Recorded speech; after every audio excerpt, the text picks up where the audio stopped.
Sir ఈరోజు చూస్తే రాష్ట్ర గవర్నమెంట్ చెప్తా ఉంది దాదాపు మేము వచ్చిన తర్వాత 100 పైగా టార్గెట్లు రీచ్ అయ్యాం, చాలా ఉద్యోగావకాశాలతో పాటు సంక్షేమ అభివృద్ధి కూడా మేము పాల్పడుతున్నాం అని చెప్పి చెబుతుంది.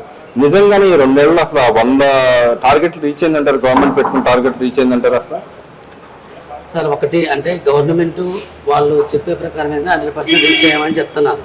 కానీ అది ఏంటంటే గ్రౌండింగ్ వర్క్ అవుద్ది. అయితే దాని ఫలితాలు అనేది ప్రజలకు రావడానికి కొంచెం టైం తీసుకుంటుంది. ఈ లోపు వాళ్ళు ఏం చేస్తున్నారంటే అపోజిషన్ వాళ్ళు అక్కడ ఏమీ జరగలేదని ప్రచారం చేస్తున్నారు. ఖచ్చితంగా ఎందుకంటే ప్రభుత్వం వచ్చి 2 సంవత్సరాలు అయింది, ఇంకా అవ్వలేదు.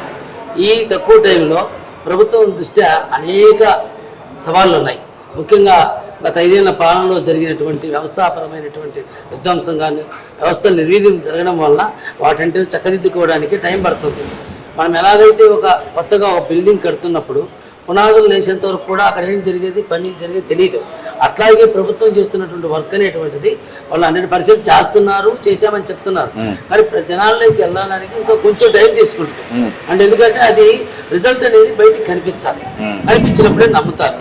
అదే టైంలో ఏం చేస్తుందంటే అవతల ప్రతిపక్షం ఏం చేస్తుందంటే దీన్ని కనిపించట్లేదు కాబట్టి ఏమీ జరగలేదు, ఏమీ చేయలేదు అనేది దుష్ప్రచారం చేస్తున్నారు. అంటే ఇక్కడ వాస్తవ రూపంలో ఎంత మాత్రం అవకాశం ఉందంటారు? ఏదైతే గవర్నమెంట్ చెబుతున్నట్టుగా వాస్తవ రూపంలో అసలు కనిపిస్తుంది అంటారు? ఇప్పుడు మనకి లోకేష్ గారు విద్యామంత్రి అయిన తర్వాత అది ఒక పెద్ద ఛాలెంజింగ్ టాస్క్. ఎందుకంటే మిగతా విషయాలు వచ్చారు కదా, ప్రజలకు ప్రయోజనాలు అందితే ఒక 10,000 20,000 అట్లా ఏదైనా పథకాలు లభించినప్పుడు మహానుభావుడు దేవుడు అంటాం. కానీ అది తాత్కాలిక ప్రయోజనం. ఇప్పుడు మన లోకేష్ గారు తీసుకున్నటువంటి శాఖ అనేటువంటిది ఏంటంటే ఇది చాలా దీర్ఘకాలిక ప్రయోజనాలు ఆశించుంటుంది. అదేవిధంగా వ్యవస్థను నిర్మించే కార్యక్రమం అది. మరి వ్యవస్థ నిర్మించేటప్పుడు రాత్రికి రాత్రిగా జరిగిపోదండి. అయినప్పటికీ కూడా అతను అహోరాత్రులు శ్రమించి private schools Narayana Chaitanya corporate సెక్టార్లో ఏవైతే విద్యా విధానాలు అమలవుతున్నాయో వాటిని దృష్టిలో పెట్టుకొని మన స్కూళ్ళకు తగ్గట్టుగా వాటిని అడాప్ట్ చేసుకొని కొత్త టీచర్స్ రిక్రూట్మెంట్ చేసుకొని తద్వారా మన 100 రోజుల కార్యక్రమం పెట్టుకున్నారు.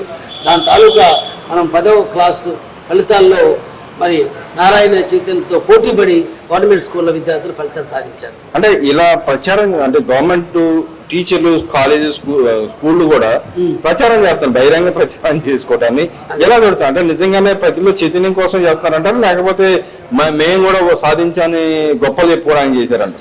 2 కావాలండి. ఎందుకంటే మేము సాధించామని చెప్పాలి. అంటే మన ప్రభుత్వం పనిచేయాలి, ఆ పనిచేసిన దాన్ని ప్రజలు తీసుకెళ్ళగలగాలి. తద్వారా ఏమవుతుందంటే మరికొంతమంది పిల్లలు కూడా పేదవాళ్ళు గవర్నమెంట్ కొంతమంది అప్పులు చేసి కూడా చదివిస్తున్నారు బయట స్కూళ్ళలో, ప్రైవేట్ స్కూళ్ళలో. వాళ్ళకి తెలుసు మన శక్తి సరిపోదని. అలాంటి వాళ్ళకి ఈ రిజల్ట్ చూసినప్పుడు ఏమైందంటే ప్రైవేట్ స్కూల్సే కాదు గవర్నమెంట్ పాఠశాలల్లో కూడా మంచి వసతులు ఉన్నాయి కాబట్టి మనకి ఇబ్బందిలో వాళ్ళ పిల్లలను కూడా ఇటు వచ్చే అవకాశం ఉంటుంది. మనం ఇక్కడ చూసుకుంటే ఈరోజు అదే మన నాన్న ఇలా జరిగిందని చెప్పి చెబుతా ఉన్నాం, కానీ ఇవాళ వైసీపీ నాయకులు కొంతమంది మాట్లాడుతూ ఉన్నారు రాష్ట్రంలో అసలు విద్యా వ్యవస్థ మొత్తం నిర్వీర్యం అయిపోయింది, ఇంకో పక్కన ఏదైతే అవకాశాలు లేక ఉద్యోగ అవకాశాలు లేక ఇంకో పక్కన చదువుకోవడానికి అవకాశాలు లేక పక్క రాష్ట్రాలు పక్క చూపులు చూస్తున్నారని చెప్పి అన్నారు. నిజంగా రాష్ట్రంలో అవకాశాలు లేవంటారు? అసలు చదువుకోవడానికి కానీ ఉద్యోగ అవకాశాలకు కానీ అసలు ఎక్కడా లేవంటారా?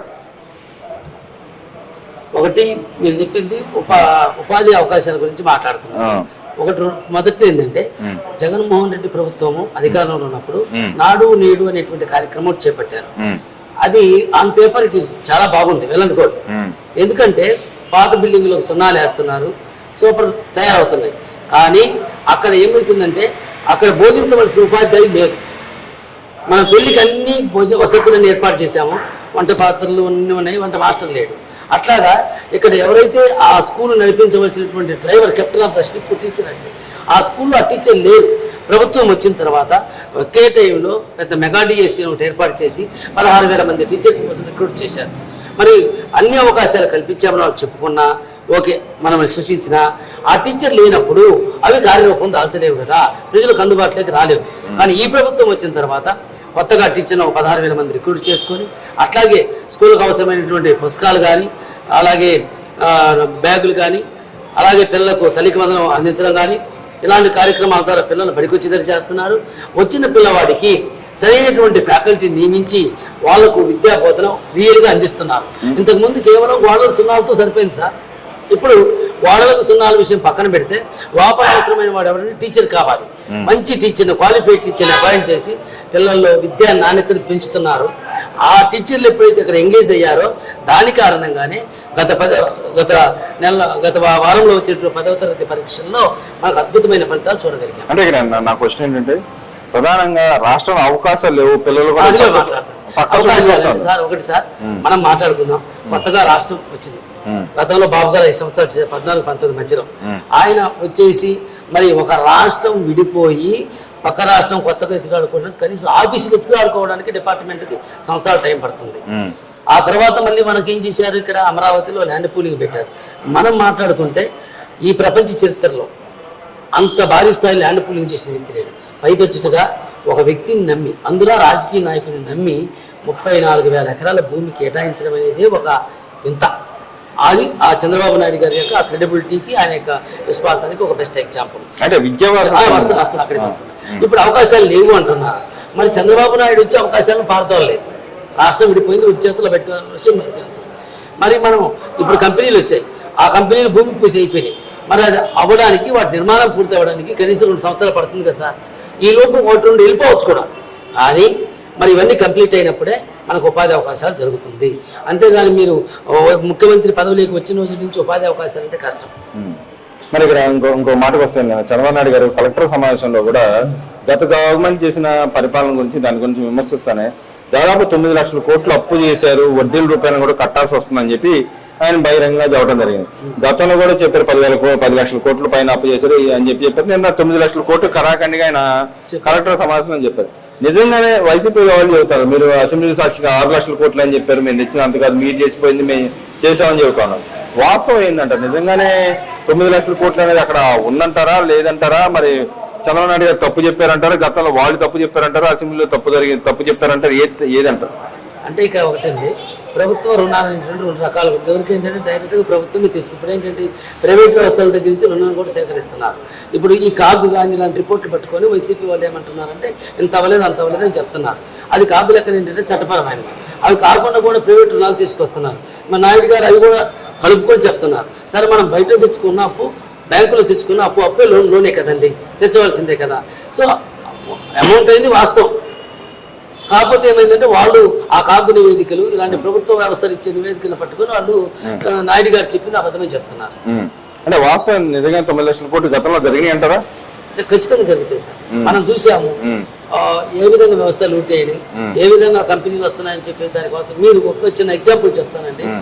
ప్రభుత్వ ఆఫీసులు అంటే కూడా మీ పార్టీ కలర్ వేశారు, 800 ఖర్చు కోట్లు. ఆ తర్వాత మళ్ళీ ఏం చేశారు, కోర్టు ముట్టికాయలు వేసింది అనేసి మళ్ళీ మీరు మామూలుగా మార్చారు. ఇలాగ ఎంత ఖర్చు అయిపోయింది. అలాగే మన రెవెన్యూ డిపార్ట్మెంట్ లో ల్యాండ్ టైటిల్ ఫోటోలు వేశారు, అలాగే రాళ్ళకు మీ ఫోటోలు వేసుకున్నారు. ఇదంతా కూడా అనవసర ఖర్చు. ఇలాంటి బోర్డు అంత ఖర్చు లేదు, మన అవన్నీ అవుతాయి కదా సార్. ఖచ్చితంగా అయ్యే ఉంటాయని మనం నమ్మవలసి ఉంటుంది. అంటే ఇక్కడ అప్పులు ఎవరు చేసినా కూడా కట్టాల్సింది ఎవరు అంటారు? అల్టిమేట్ గా ఎవరు చేసినా కట్టవలసింది ప్రభుత్వం ద్వారా ప్రజలు కట్టే పనులు. మరి ఇక్కడ చూసుకుంటే వీళ్ళు చెప్తా ఉన్నారు, విద్యాభ్యాసలో చతికిలు పడిపోయింది రాష్ట్రంలో, ఎక్కడ ఫీజులు కడితేనే ఇస్తా అంటున్నారు సర్టిఫికేట్లు అని చెప్పి మాట్లాడుతున్నారు. గతంలో ఫీజులు కట్టారంటారు, గత గవర్నమెంట్ కట్టారని చెప్తాం, మేము అంత ఫీజు రింబర్స్మెంట్ ఇచ్చామని చెప్తున్నారు. చాలా మంది పేరెంట్స్ గగ్గోలు పెట్టిన పరిస్థితి, బాబు మాకు రాలేదు, మాకు ఇంటర్మీడియట్ పైన ఉన్న వాళ్ళకి ఎవరికి రాలేదు, ఇంటర్మీడియట్ 10th క్లాస్ వరకే అయితే ఫీజు రింబర్స్మెంట్ వచ్చింది, మిగతా వాళ్ళకి అవ్వలేదని గతంలో కూడా చెప్పిన పరిస్థితులు ఉన్నాయి. ఏది వాస్తవం అంటారు? నిజంగా ఈ కూటమి ప్రభుత్వం వచ్చింది అదే అసలు ఫీజులు కట్టకుండా ఆపేసినా గతంలో ఉన్నాయి కూడా ఉన్నాయి అంటారా? సార్ వాస్తవంగా అయితే గతంలో వాళ్ళు చెల్లించలేదు. ఇప్పుడు ప్రభుత్వం మారింది కాబట్టి ఉన్న ప్రభుత్వాన్ని బాధ్యత చేయాలని చూస్తున్నారు. కానీ మనం విజ్ఞతగా ఏం ఆలోచించాలంటే ఇప్పుడు జరిగిందా అప్పు, గతంలో జరిగిందా? గతంలో జరిగింది మన పర్సనల్ కూడా మనం ఒక చోట అప్పు తెచ్చుకున్నప్పుడు దాన్ని తీర్చడానికి కొంత టైం పడుతుంది. అలాంటిది ప్రభుత్వానికి 1000 కోట్లు 1,00,000 కోట్ల అప్పులు, అవి ఇంకా టైం పడుతుంది కదండి. మరి మీరు చేసిన అప్పులు ఉన్నారు, మీరే అప్పులు చేశారు కాబట్టి వాళ్ళకి తెలుస్తారు బాగా. వాళ్ళు అప్పులు చేశారు కాబట్టి వాళ్ళకి బాగా తెలుసు. వాళ్ళు ఫీజు రియంబర్స్మెంట్ ఇవ్వలేదు కాబట్టి ఎందుకు ఇవ్వలేదు వాళ్ళకి తెలుసు. కాబట్టి వాళ్ళ పాయింట్ అనే వాళ్ళు ప్లస్ చేసుకొని ఈ ప్రభుత్వాన్ని బ్లేమ్ చేయడానికి మాట్లాడుతున్నారు. మరి ఇక్కడ చూసుకుంటే రైతులు అసలు ఆదుకోవట్లేదు, ఎక్కడ గిట్టుబాటు ధర లేదు, మొక్కజొన్న కూడా ధర కొనట్లేదు అని చెప్పి మాట్లాడుతూ ఉన్నారు. నిజంగానే కొనట్లేదు అంటారా? సార్ కొంతవరకు ప్రభుత్వం కలెక్ట్ చేస్తుంది సార్. అది దీంట్లో ఇక్కడ ఏంటంటే 2 రకాల రైతులు కూడా ఏంటంటే ప్రభుత్వం ద్వారా కొన్ని స్థలాలు ఉంటాయి ఏది ఎటువంటి పంటలు పండించాలని వాటిని కూడా మరి వీళ్ళు ఏం చేస్తున్నారు రైతులు కూడా వాళ్ళకు నచ్చిందే పండిస్తున్నారు వాళ్ళకు అనుకూలమైన పంటలు ఇది కూడా కొంచెం మైనస్ అవ్వచ్చు అని నేను అనుకుంటున్నాను. ఓవరాల్ గా మరి ఈ 2 ఏళ్ల పరిపాలన మీకు మార్పులు కనిపించినా కనిపించలేదంటారా? ఖచ్చితంగా ఉంటుంది సార్, నేను అదే చెప్తున్నాను. విద్యావంతులైనటువంటి వాళ్ళు రాష్ట్రం పట్ల అవగాహన కొంచెం ఆలోచించే వాళ్ళు ఏంటంటే దీన్ని అర్థం చేసుకోగలుగుతున్నారు.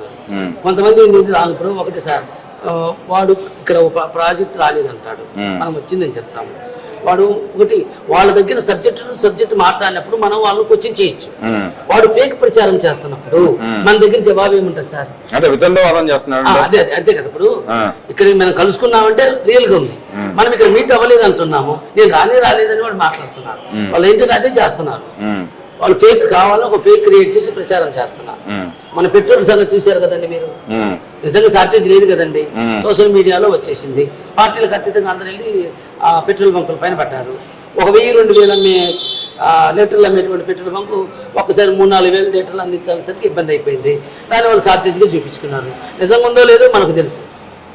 అంటే ఒకవేళ నిజంగా పెట్రోల్ ప్రాబ్లం ఉంటే ఒక రాత్రికి క్రియేట్ అవ్వదు, ఒక రాత్రికి సమస్య పోదు కదా సార్. కనీసం 10 రోజులు 15 రోజులు అది దాని ఎఫెక్ట్ ఉంటుంది కదా. మరి తెల్లవారిసరికి ఏమైపోయింది సార్ అది? అంటే ఈలోపు మనం ఏమంటున్నాము, ఆ పెట్రోల్ బంకులో పెట్రోల్ లేదని మీరు చెప్తున్నారు నా దగ్గరికి వచ్చి, నాకు అక్కడ ఇన్ఫర్మేషన్ లేదు.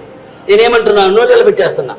ఎందుకంటే నిజంగా అమ్మో అతను చూసి వచ్చాడు కదా, అక్కడ నిజంగా లేదేమో అనుకుంటున్నాం. సో ఇది ఫేక్ ప్రచారం. ఇలాంటి ఫేక్ ప్రచారాలకి నిజమైన వ్యక్తి జవాబులు ఇవ్వడం కష్టం. దాన్ని వాళ్ళు పైపెచ్చు అన్ఎడ్యుకేటెడ్. అంటే మీరు ఆ మాట అంటున్నారు కదా, సోషల్ మీడియా ప్లాట్ఫామ్ విరివిగా ఉపయోగించిన వాళ్ళు చాలా మంది ఉన్నారు కదా, సోషల్ మీడియా ప్లాట్ఫామ్ ద్వారా ప్రచారం తిప్పికొట్టచ్చు కదా. అంటే ఇప్పుడు వాళ్ళ కార్యక్రమాన్ని మొదలు పెట్టారు గురుగారు, నేను తెలుసుకుని రిలీజ్ తిప్పికొట్టేలోపు అది బయటకు వెళ్ళిపోతుంది కదా. అలా అంటారా? నష్టం చేసేసారు. ఇప్పుడు మనం ఒకడెవడో గుద్దేశాడు, యాక్సిడెంట్ చేసి వాడు ఒక్క నిమిషంలో గుద్దేశాడు, దానికి గాయాన్ని మానుకోవడానికి ఎంతకాలం పడుతుందండి? మీరు ఆలోచించండి. గాయాన్ని మానుకోవడానికి ఒక రోజు అవ్వదు కదా, ఒక్క నిమిషంలో గాయమైంది. కానీ మానడానికి వారాలు నెలలో పడుతుంది. అలాగే వాళ్ళు క్షణాల్లో ప్రచారం చేసేస్తున్నారు. ఇక్కడ ఏం లేదు. నిజంగా చెప్పాలంటే మాకు కూడా ఏమనిపించిందంటే వీళ్ళతో వాదించకూడదు, చేతనైతే అభివృద్ధి చేసి చూపించడము, తీసుకెళ్ళడం విషయాలు ఉంటే ఆ దిశగా ప్రయత్నం జరుగుతుందంట రాష్ట్రంలో. జరుగుతుంది సార్. అది సైలెంట్గా వెళ్ళిపోతుంది, సైలెంట్ రెవల్యూషన్. దీనికి ఫలితం రావడానికి ఇంకో కొంచెం, ఇప్పుడు ఆల్రెడీ 2 ఏళ్ళు అయిందని వచ్చి నాకు తెలిసి ఇంకొక సంవత్సరం పడుతుంది జనాలే కొంత ఎరగదు. కొద్ది నెలల క్రితం మేము అమరావతి వెళ్ళినప్పుడు అది మనకు బేస్మెంట్ స్థాయిలోనే ఉంది వర్క్. ఎవరు చెప్పినా ఏమీ జరగట్లేదు అంటున్నారు. ఇప్పుడు వాళ్ళు కొంత చెప్పగలుగుతున్నారు ఏంటంటే వాళ్ళు ఎంతో కొంత వరకు గ్రౌండ్ దాటి బయటకు వచ్చింది.